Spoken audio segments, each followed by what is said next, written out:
tadi di dalam kan sempat disebutkan sebelum kesini datang terlambat karena ngurusin tanda tangan rekomendasi. Nah, ini sebenarnya sudah bisa dibocorin belum provinsi atau kan daerah mana aja yang sebenarnya sudah ditandatangani oleh ketua umum? Ya sudah cukup banyak, bahkan nanti hari Minggu juga akan dilanjutkan dan direncanakan PD Perjuangan akan segera mengumumkan tahap pertama. Waktunya akan menyesuaikan dengan jadwal dari Ibu Megawati Soekarno Putri, Mas Prananda dan Mbak Puan Maharani, sehingga gelombang pertama pengumuman calon kepala daerah ini akan segera dilakukan. Tentu saja beberapa wilayah-wilayah yang sudah siap dan yang sudah mengikuti pelatihan tim pemenangan pada batch pertama hingga keempat. Beberapa wilayah yang masih didalami itu adalah daerah Jakarta, kemudian Jawa Barat, Jawa Timur, Bali, Jawa Tengah, dan juga beberapa wilayah provinsi lainnya. Tetapi secara umum untuk kabupaten kota itu sudah siap. Mengapa di provinsi itu belum diumumkan? Karena ada keterkaitan antara satu wilayah dengan wilayah lainnya. Misalnya di Riau kami bekerja sama dengan PKB, meskipun pemenang pemilu adalah dari PDI Perjuangan, tetapi sebagai calon gubernur yang diusung adalah dari PKB. Sehingga kami juga melakukan komunikasi yang sama untuk daerah-daerah lain, baik itu dengan Golkar, Gerindra, PKB, PAN, P3, Perindo, dan juga Partai Hanura. Banyak kerjasama dengan Hanura yang dilakukan di wilayah-wilayah yang merupakan basis PDI Perjuangan. Jadi tunggu momentumnya, ditargetkan gelombang pertama akan segera diumumkan. Nah, kira-kira 3 sampai pada tanggal 26 Agustus.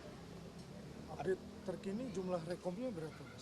Ya sudah sangat banyak, ya hampir sekitar 70% itu sudah diselesaikan. Tadi Sumut termasuk daerah yang sampai saat ini masih dibahas, artinya sudah ada nama berarti di Sumut, Mas? Ya, Sumut sudah mengerucut dan hari Sabtu ini akan dilakukan konsolidasi Satgas oleh Bapak Komarudin Watubun didampingi oleh Letnan Jenderal TNI Purnawirawan Ganip dan beberapa petinggi Purnawirawan TNI Polri yang bergabung ke PDI Perjuangan. Konsolidasi Satgas ini penting untuk menjaga semangat persatuan dan kesatuan dan pilkada agar jangan disalahgunakan untuk kepentingan mobilisasi kekuasaan. Pilkada harus menjadi momentum untuk memobilisasi kehendak rakyat untuk dapat memilih calon yang terbaik. Mas, ini kalau di provinsi-provinsi yang tadi disebutkan kan ini kalau dilihat memang ini cukup rumit bagi partai yang lain juga karena belum ada satu yang mengusung gitu. Misalnya kalau kita lihat kemarin misalnya ada seperti PKB dan juga PKS yang kemudian di DKI Jakarta mengusung Anies, lalu kemudian makin kesini sepertinya mulai ingin mencabut dukungan. Kalau dari PDIP kemudian melihatnya begini, apakah ada invisible hand yang sebenarnya mengatur soal ini? Kalau dari PDI makin kesini makin pasti, karena kami kan berkomunikasi dengan baik dengan seluruh partai. Dan ketika PDI Perjuangan bekerja sama, kami tidak neko-neko. Kami menggerakkan seluruh mesin partai dengan militan yang terlatih, yang punya disiplin dan kekuatan gotong royong. Sehingga kami menjadi kekuatan perekat dari partai-partai politik. Di tingkat kabupaten, apa yang terjadi dengan partai-partai seperti yang saya sebutkan tadi, itu juga tercermin di daerah. Dan itu hampir proporsional. Jadi kalau Golkar adalah pemenang pemilu kedua, nah kita juga banyak dengan Golkar. Di kota-kota besar kita banyak dengan PAN, kemudian dengan Gerindra di basis-basis PDI Perjuangan karena berimpit dengan Gerindra, kemudian dengan P3, juga dengan Hanura dan Perindo. Mas, di beberapa daerah strategis kemungkinan masih ada slot dengan PKB. Gimana peluangnya dengan PKB jauh ini, Mas? Jadi sebenarnya slot dengan partai-partai politik lain. Karena dengan melihat dinamika politik saat ini, apalagi dengan tantangan geopolitik yang ada, PDI Perjuangan juga jauh lebih cair di dalam membangun kerjasama politik, termasuk dengan Partai Demokrat. Dengan pertemuan Pak Muhaimin Iskandar semalam dengan Pak Prabowo, gimana tanggapan? Ya, pertemuan suatu hal yang bagus, dialog antar pemimpin. Minggu yang lalu kami juga bertemu didampingi oleh Pak Said Abdullah dengan Bapak Muhaimin Iskandar dan juga dengan Bapak Zulkifli Hasan. Kami juga berkomunikasi dengan Pak Erlangga, dengan kemudian Sekjen Gerindra Pak Ahmad Muzani, dengan Mas Dasko. Jadi komunikasi intens kami lakukan dengan partai-partai lain. Tidak khawatir itu sebagai upaya untuk mempersempit ruang gerak PDIP di kerjasama ini? Pilkada ini ruang geraknya luas. Karena di sini mencerminkan harapan rakyat itu. Harapan rakyat tidak bisa dibendung. Maka PD Perjuangan sangat menyayangkan sekiranya ada upaya-upaya untuk mencoba membuat berbagai bendungan-bendungan politik dan kemudian mencoba menutup aspirasi rakyat itu. Biarkanlah pilkada ini menjadi ajang kontestasi yang sehat, di mana ide-ide ditampilkan dengan baik, dengan kualitas kepemimpinan yang mumpuni. Update dong di Jakarta PDIP. Gimana nih Mas? Ya, ke Monas. Dukungnya siapa?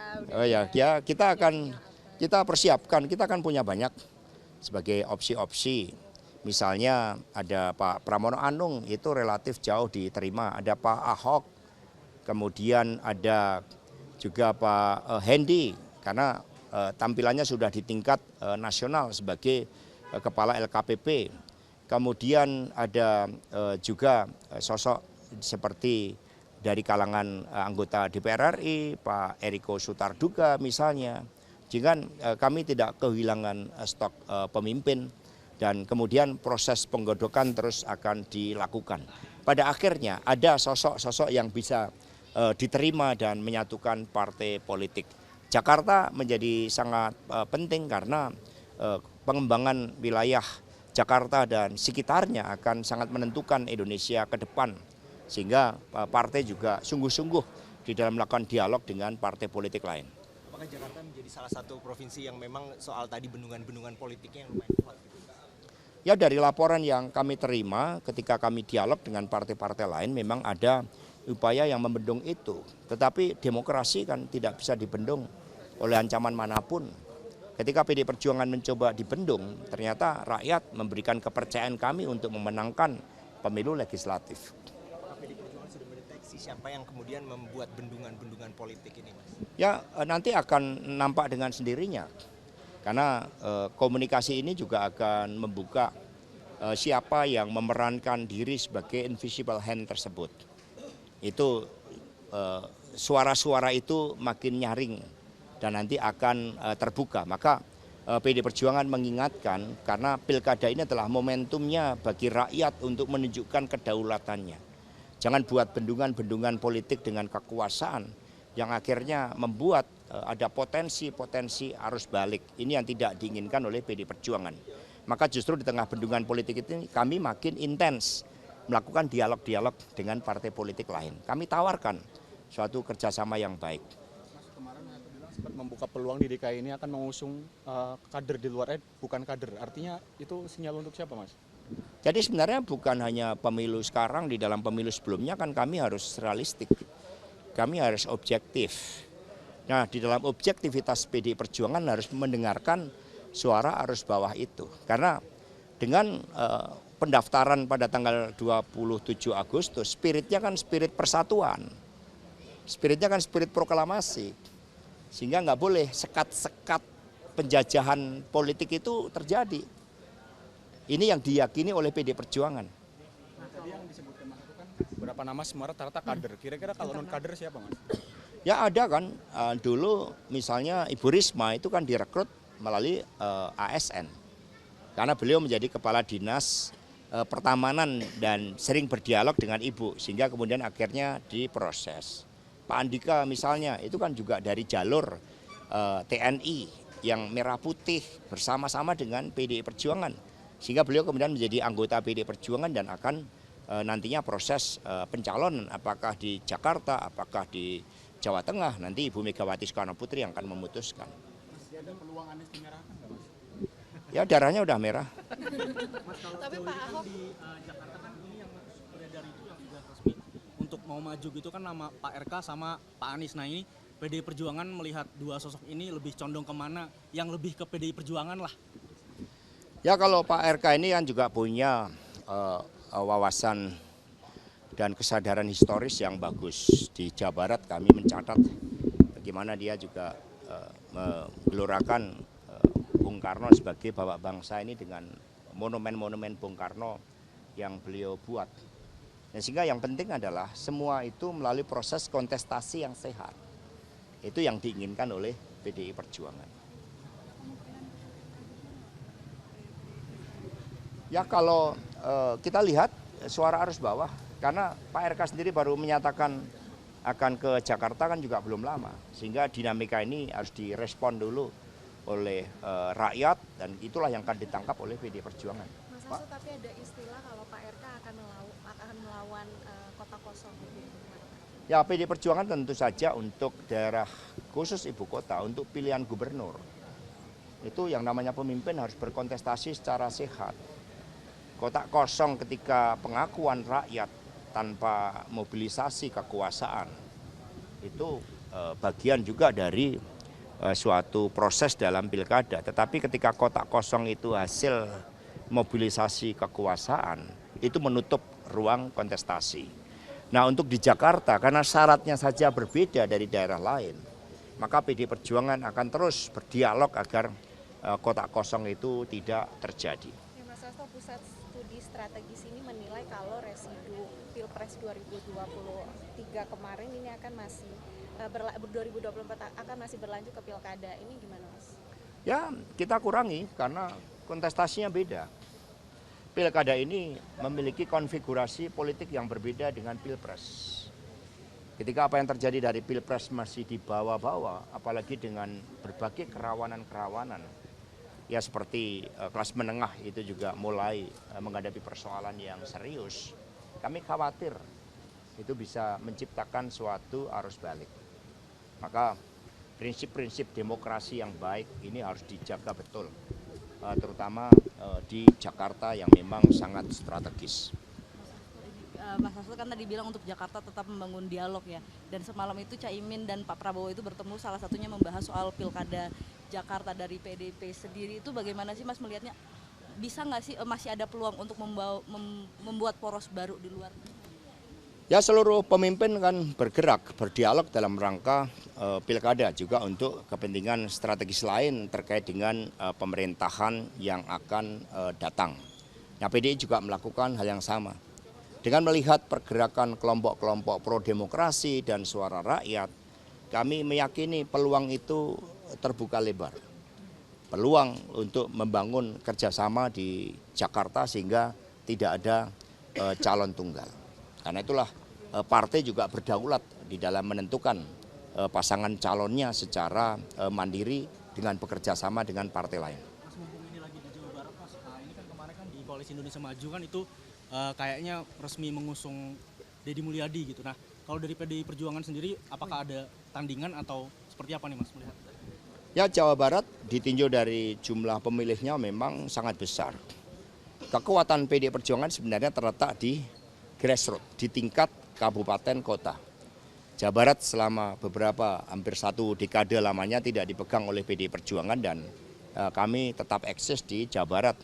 Nah tentu saja selain fokus di tingkat kabupaten kota, kami juga mencari opsi-opsi baru untuk yang ada di Jawa Barat. Apalagi ini benih-benih nasionalisme sangat kuat dalam bulan Agustus ini. Jadi kami juga terbuka ruang, kami sudah ada opsi-opsi kader yang dicalonkan oleh PDI Perjuangan yang kira-kira ini bisa menjadi titik temu bersama dengan partai politik lain. Mas, satu lagi Mas. Ya ada seorang kader perempuan yang hebat. Mas, satu lagi Mas. Yang nanti akan diumumkan pada waktu yang tepat. Soal lain Mas, terkait nama Bobi Nasution dan Kahiyang disebut dalam kasus korupsi, dalam persidangan kasus korupsi ex-gubernur Malut. Nah ini Pak Mahfud sampai angkat bicara dan mendesak untuk Mas Bobi dan Kahiyang agar diperiksa oleh KPK. Nah PDIP melihatnya gimana? Ya kalau PDI Perjuangan melihat bahwa setiap warga negara itu memiliki kedudukan yang sama. Prof. Mahfud dikenal sebagai pakar hukum, pejuang keadilan, sehingga ketika beliau sudah menyampaikan pendapat, itu pendapatnya akan didengar rakyat.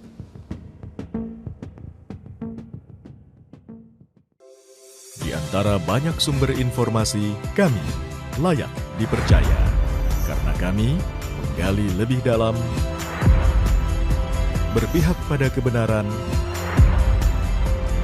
berpegang pada data dan fakta, agar layak Anda jadikan referensi.